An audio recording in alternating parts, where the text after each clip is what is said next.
este arte de contar las cosas que para nosotros es tan sumamente importante y que repara, como veníamos diciendo, repara en esos actos comunicativos pequeños, en esos microactos de comunicación.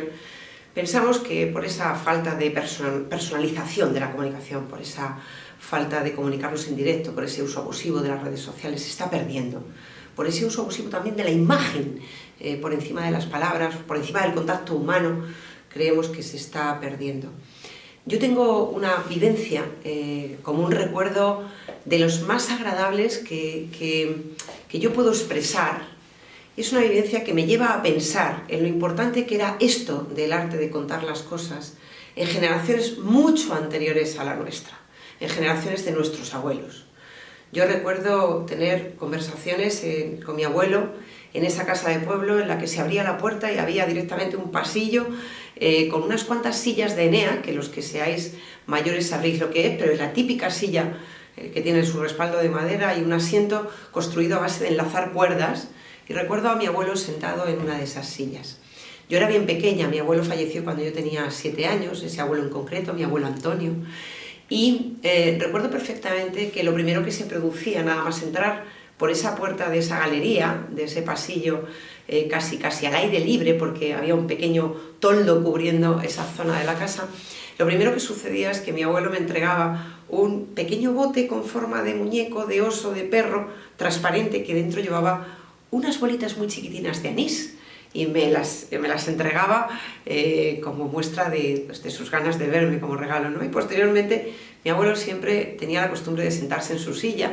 Él tocaba un instrumento que ya no es muy habitual, que se llama la bandurria, y se sentaba en su silla a tocar su bandurria, a cantar conmigo, y en muchas ocasiones, aun siendo muy pequeña, mi abuelo me decía: siéntate aquí conmigo. Me sentaba en sus rodillas y mi abuelo contaba historias sobre su vida.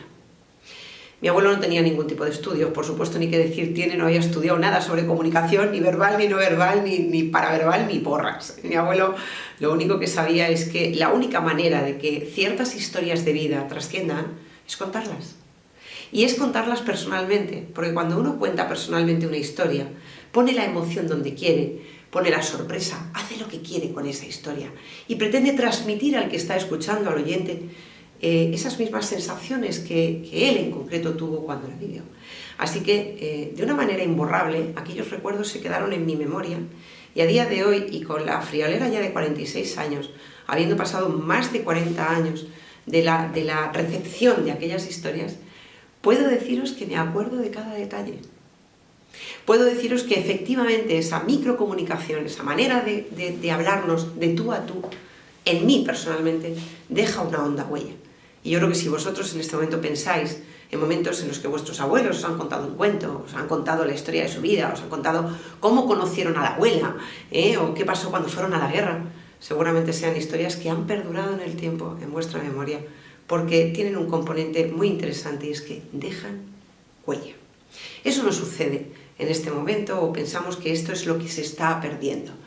Esas historias o esas canciones tradicionales, o los villancicos que hemos cantado una Navidad detrás de otra, gracias a que nuestros mayores nos los han contado, esas grandes historias permanecen en nuestra memoria precisamente porque son historias contadas de una manera muy especial, muy directa, muy cercana, y que además nos dejan emociones. Yo creo que la forma de comunicar más efectiva es aquella que genera una emoción en la otra persona. Y generar emociones con la comunicación no solo depende de tu habilidad para manejar los movimientos de las manos, o los movimientos del cuerpo, o los movimientos de los ojos, sino para saber transmitir con tus palabras y con tus gestos las sensaciones que tú interiormente estás sintiendo, saber hacérselas llegar a la persona que está escuchando tu historia. Si me permitís poner otro ejemplo de una vivencia personal, creo que en este sentido nuestras madres y nuestros padres también han jugado un papel muy importante, porque ellos pertenecían a una generación a caballo entre esta generación en la que la imagen es lo importante, las redes sociales, la digitalización, etc., y aquella otra generación en la que las historias sí o sí para pervivir tenían que ser contadas. Esa generación entre medias, que era la de, por ejemplo, mis padres, tampoco tenía una formación específica en comunicación, no habían ido a ninguna universidad, mi madre al menos. Sin embargo, recuerdo uno de los momentos más alegres de mi vida, de mi día a día, cuando yo era pequeña, que era irme a la cama a las 8:30 de la tarde. Mi madre tenía la costumbre de acostarnos muy pronto. A las 8:30 estábamos metidos en la cama y mi madre venía a la habitación, se sentaba en el borde de la cama y nos contaba un cuento. En la mayor parte de las ocasiones los cuentos eran inventados por ella, con lo cual la versión de una vez para otra, si le pedías que lo repitiera, variaba bastante. Pero ella se sentaba en ese borde de la cama y era capaz de infundirte con sus palabras y con su manera de comunicar, con cuidar ese arte de comunicación, con ponerle toda la intención de la que eres capaz. Era muy capaz de comunicarnos sus emociones. De tal manera que tú en el transcurso del cuento pues vivías la emoción de la sorpresa, vivías la emoción del miedo. ¿Y qué va a pasar? Vivías la emoción de la simpatía, de la risa, del divertirte, del pasarlo bien. Mi madre no tenía, como os digo, ni idea, ningún doctorado, ningún máster en comunicación, pero ponía toda su intención en que ese acto comunicativo generara una emoción. Esto es lo que nosotros, particularmente en nuestra vida actual, tenemos que cuidar de una manera, yo diría que muy cariñosa, si lo que queremos es dejar esas improntas o esas huellas en los demás. Hay que pensar en cómo generamos nuestros propios matices o qué sensaciones generamos en los demás, tanto en el entorno profesional, por ejemplo.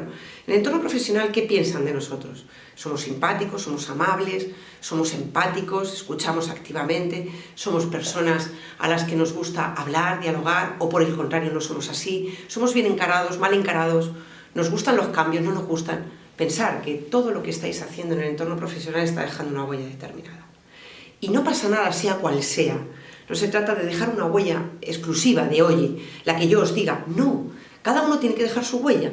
Lo que pretendo es que hagáis los ajustes pertinentes o los cambios necesarios para dejar la huella que queréis dejar, para reconoceros en esa impronta que dejáis en los demás, para reconoceros si un buen día le preguntáis a alguien, oye, ¿qué piensas de mí en el entorno de trabajo? Y cuando esa persona te diga, pues eres de esta manera o de esta otra, o causas esta sensación, que os reconozcáis. Simplemente es eso lo que pretendo que hoy, en esta formación del arte de contar las cosas, reflexionéis. ¿Cómo sois en familia?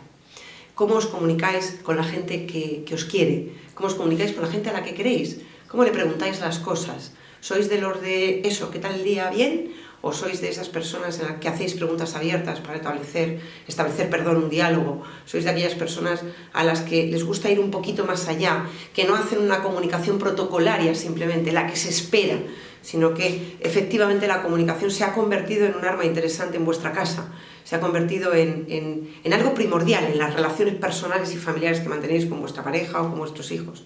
O, por ejemplo, ¿qué impronta dejamos en los amigos? En casi todas las pandillas hay roles. ¿Qué rol tienes tú? ¿Eres el rol del gracioso?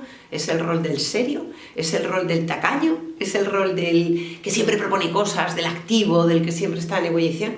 ¿Qué rol tienes dentro del grupo? Pues dependiendo de si ese rol te convence o no, estarás dejando la huella adecuada o no a través de tus pequeños actos de comunicación.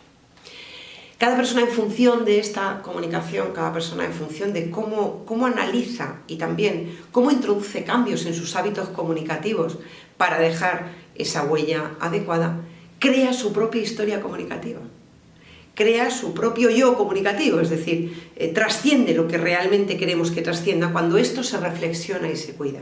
Insisto, es fundamental que esa historia comunicativa, esa sensación que dejáis en el resto, esos salpicones que vais dejando simplemente con vuestra manera de comunicar, es tremendamente interesante, muy interesante, que partan de la afirmación de que seáis vosotros los representados en esos actos de comunicación. No se trata de ser otro, no se trata de fingir, ni de forzar ningún tipo de gesto, ni de palabras, ni de maneras de entablar una conversación. Se trata de que lo que trascienda sea realmente lo que queréis que trascienda para generar vuestra propia historia comunicativa.